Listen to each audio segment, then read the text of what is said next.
Ela nasceu durante uma enchente, contra todas as expectativas de sobreviver. Mas a missão de sua vida era ajudar pessoas. E Deus não permitiu que ela morresse. Se você gosta de histórias milagrosas e de se emocionar, curta, compartilhe e se inscreva em nosso canal, para não perder as próximas histórias. A água subiu mais rápido do que qualquer previsão havia indicado. Em menos de 2 horas, o Morro do Papagaio, em Belo Horizonte, estava transformado em um rio de lama. Barracos eram arrastados como brinquedos. Famílias inteiras desapareciam na correnteza. O som de gritos se misturava com o rugido da água que descia impiedosa. E no meio de tudo isso, Luciana estava em trabalho de parto. Ela tinha 17 anos. O bebê era prematuro de 8 meses, estava em posição errada, e o parto havia começado sem aviso, bem quando a primeira parede de água atingiu o barraco onde ela morava com a mãe e 2 irmãos menores. Mamãe! Mamãe, o bebê está nascendo! Dona Rosa, a mãe de Luciana, olhou para a filha e para a água que já lambia o chão, e entendeu que estavam em uma situação impossível.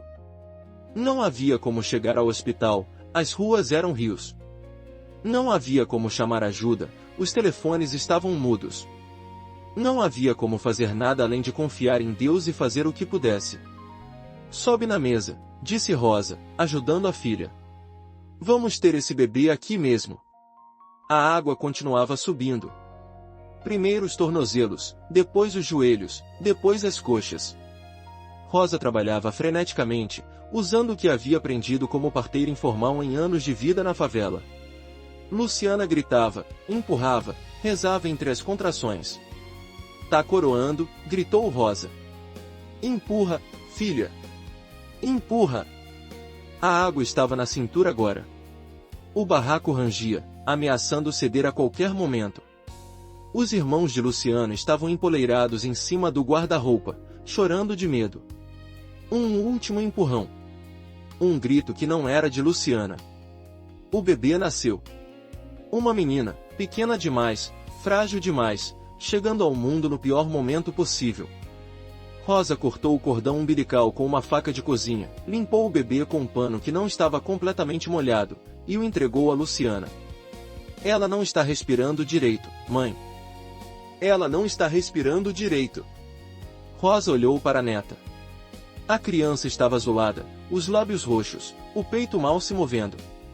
Prematura, em choque, precisando de cuidados que ninguém ali podia oferecer. Deus, sussurrou Rosa, segurando a criança enquanto a água chegava ao peito, eu não sei o que fazer. Mas o Senhor sabe. Por favor, não deixe essa menina morrer. Por favor. Foi quando ouviu a voz. Tem alguém aí? Tem alguém aí? Um homem em um bote improvisado, uma caixa d'água cortada ao meio, estava na janela do barraco, remando contra a correnteza com um pedaço de madeira. Tem uma grávida aqui, gritou Rosa. O bebê acabou de nascer. Precisa de hospital. O homem, depois elas saberiam que se chamava José Carlos, pedreiro, que havia perdido a própria casa na enchente mas estava salvando quem podia, manobrando o bote até a janela. Passa as crianças primeiro. Depois a mãe e o bebê. Os irmãos de Luciana foram primeiro. Depois, com um cuidado infinito, Rosa passou o bebê para as mãos de José Carlos, que o segurou como se fosse feito de cristal. Ela está mal, moço. Precisa de médico. Eu vou levar pro posto de saúde. Tem um funcionando lá embaixo, na parte que não alagou. A travessia foi aterrorizante. O bote improvisado balançava na correnteza, água lamacenta espirrando para dentro, o bebê embrulhado em um pano que José Carlos havia trazido. Luciana segurava a filha contra o peito, sentindo o corpinho frio, frágil, lutando para respirar. Aguenta, minha filha, sussurrava ela. Aguenta só mais um pouco. Levaram 20 minutos para alcançar a parte baixa do morro, onde a enchente não havia chegado com tanta força. O posto de saúde improvisado era um caos, dezenas de feridos, médicos trabalhando sem parar, recursos que se esgotavam rapidamente. Quando o médico viu o bebê, seu rosto disse tudo. Ela é prematura, disse ele, já colocando a criança em uma mesa de exame improvisada. E está em hipotermia severa. E tem água nos pulmões. Provavelmente engoliu ou aspirou durante o parto. Ela vai sobreviver, doutor. O médico não respondeu. Não precisava. O silêncio dizia tudo. As horas seguintes foram as mais longas da vida de Luciana. O médico fez o que podia: aquecimento, sucção das vias aéreas, oxigênio improvisado com o equipamento limitado que tinham. Mas todos sabiam que não era suficiente. A criança precisava de UTI neonatal, de equipamentos que não existiam naquele posto de campanha, de recursos que simplesmente não estavam disponíveis. Precisa rezar, disse Dona Rosa para a filha. Rezar como nunca rezou antes. Luciana não tinha forças para rezar. Estava exausta, em choque, sangrando do parto que não havia sido atendido propriamente. Mas segurou a mão da mãe e fechou os olhos. Não conseguiu formular palavras. Apenas pensou no rosto da filha, aquele rosto pequeno, azulado, lutando para viver. Pensou em tudo que queria dar a ela, em todos os sonhos que tinha, em todo o amor que já sentia. E entregou. Entregou tudo a Deus. A dor, o medo, a esperança. Não pediu nada específico, porque não sabia o que pedir. Apenas entregou. E algo mudou. Não visivelmente, não dramaticamente. Mas algo mudou. O ar ficou mais leve. O peso em seu peito diminuiu. E uma paz inexplicável a envolveu, mesmo no meio de todo aquele caos. Ela abriu os olhos e olhou para a filha. A criança estava rosada. Não completamente, ainda havia sinais de estresse, ainda havia muito trabalho pela frente. Mas a cor havia mudado. A respiração havia se tornado mais regular. Os gemidos haviam diminuído. Doutor, gritou Luciana. Doutor, olha.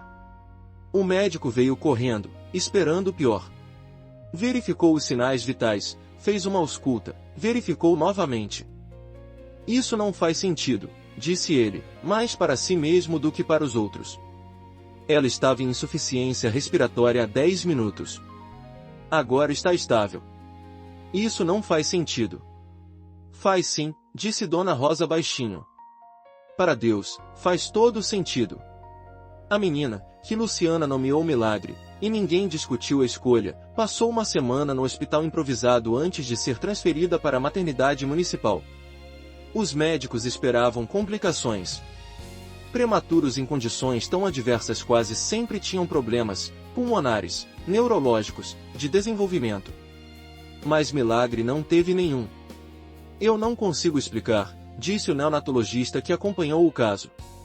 Pelos dados que tenho, essa criança deveria ter múltiplas sequelas. Deveria ter dano cerebral por hipóxia. Deveria ter problemas pulmonares crônicos. Não deveria estar tão saudável quanto está. Mas estava. Milagre desenvolveu-se normalmente. Depois, melhor que normalmente. Aos 3 anos, já falava frases completas. Aos 5, já estava alfabetizada. Aos 7, era a melhor aluna de sua turma. E havia algo mais. A menina tinha um dom, era assim que as pessoas chamavam, de consolar os outros. Quando alguém estava triste, Milagre aparecia. Sentava ao lado, segurava a mão, e de alguma forma, as coisas ficavam melhores. Não magicamente, não instantaneamente. Mas ficavam. Ela é um anjo, diziam os vizinhos. Nasceu no inferno, mas é um anjo. Milagre tinha 17 anos, a mesma idade que a mãe tinha quando ela nasceu, quando a segunda enchente veio. Era março de 2024, e as chuvas haviam sido ainda piores que aquelas de 17 anos antes. O Morro do Papagaio novamente estava sendo devastado, novamente havia famílias em perigo, novamente a morte rondava as vielas alagadas. Mas desta vez, Milagre não estava fugindo. Estava ajudando. Ela havia se tornado bombeira voluntária, uma das primeiras mulheres a servir na unidade do bairro. Quando o alerta veio, estava entre os primeiros a responder. Tem uma família presa no alto do morro, gritou um colega. A estrutura está cedendo, não conseguem sair. Milagre não hesitou. Pegou o equipamento de resgate e subiu, ignorando os gritos de que era perigoso demais, de que o barranco estava instável, de que ela podia morrer. A família era uma mãe com 3 filhos pequenos, presos em um barraco que estava prestes a ser engolido pela lama. A mulher, jovem, aterrorizada, segurava um bebê de poucos meses enquanto os outros 2 se agarravam a ela. "Calma", gritou Milagre, alcançando-os. "Eu vou tirar vocês daí." O resgate foi perigoso, tecnicamente impossível, exatamente o tipo de coisa que os manuais diziam para não fazer. Mas Milagre fez. Um a um, desceu as crianças pelo barranco instável, usando técnicas que havia aprendido e outras que improvisou na hora. Quando finalmente trouxe a mãe e o bebê para a segurança, o barraco desabou. Segundos depois. Exatamente onde eles estavam. "Você salvou a gente", disse a mulher, chorando, abraçando Milagre. "Você salvou meus filhos." "Alguém salvou eu uma vez", respondeu Milagre. "Agora é minha vez de passar adiante." A história de Milagre se espalhou. A menina que nasceu na enchente. A menina que sobreviveu quando não deveria sobreviver. A menina que cresceu e se tornou resgatadora, salvando outros em enchentes como a que quase a matou. Jornalistas vieram entrevistar. Pesquisadores vieram estudar. Religiosos vieram perguntar sobre a fé que a havia sustentado. Mas Milagre era simples em suas explicações. "Eu nasci no meio de uma tragédia. Minha mãe tinha 17 anos, estava em trabalho de parto, a água subindo ao redor. Tudo dizia que eu ia morrer. Mas não morri. E se eu não morri, foi para fazer alguma coisa. Não foi para viver confortável e ignorar os outros. Foi para ajudar. Para salvar. Para ser para outros o que alguém foi para mim." "Você acredita que foi um milagre?", perguntou um jornalista. "Eu me chamo Milagre", respondeu ela, sorrindo. "Minha mãe me deu esse nome por um motivo. Ela viu o que aconteceu. Viu eu nascer azulada e quase morta. Viu eu mudar de cor enquanto ela rezava. Ela sabe o que aconteceu. E eu sei também." "E o que aconteceu?" "Deus decidiu que eu ia viver. Simples assim. Não porque eu sou especial, não porque eu merecia mais que outras crianças que morreram naquela enchente. Mas porque Ele tinha um plano. E parte desse plano é eu estar aqui, ajudando outras pessoas, mostrando que onde há fé, há esperança." Hoje, Milagre coordena um programa de prevenção e resposta a desastres naturais em comunidades vulneráveis de Belo Horizonte. O programa leva seu nome, Projeto Milagre, e já treinou mais de 5.000 voluntários, ajudando dezenas de milhares de pessoas em situações de emergência.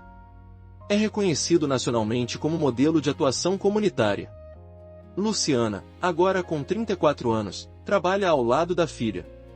Dona Rosa, aos 70, ainda participa das reuniões de planejamento, oferecendo a sabedoria de quem viveu muito e viu muito. E todas as noites, antes de dormir, Milagre reza. Não orações elaboradas, não palavras decoradas. A mesma oração simples que sua mãe fez naquela noite na enchente, há 17 anos. "Deus, eu não sei o que fazer amanhã. Mas o Senhor sabe. Então eu entrego. Entrego tudo. E confio." É a oração que a salvou. É a oração que a guia. E é a oração que ela ensina a todos que cruzam seu caminho. Na entrada do centro de treinamento do Projeto Milagre, há uma placa com a foto de um bebê recém-nascido, azulada, frágil, lutando para viver. Ao lado, uma foto de uma jovem mulher em uniforme de bombeira, sorrindo, cheia de vida. A mesma pessoa. A mesma história. E abaixo, as palavras que definem tudo. Nasci no meio da tragédia. Sobrevivi por milagre. Vivo para ajudar outros. Esta é minha história. E a sua história também pode ser de superação. Porque às vezes, os maiores milagres nascem nos piores lugares. E às vezes, as pessoas que mais sofreram são as que mais têm a dar.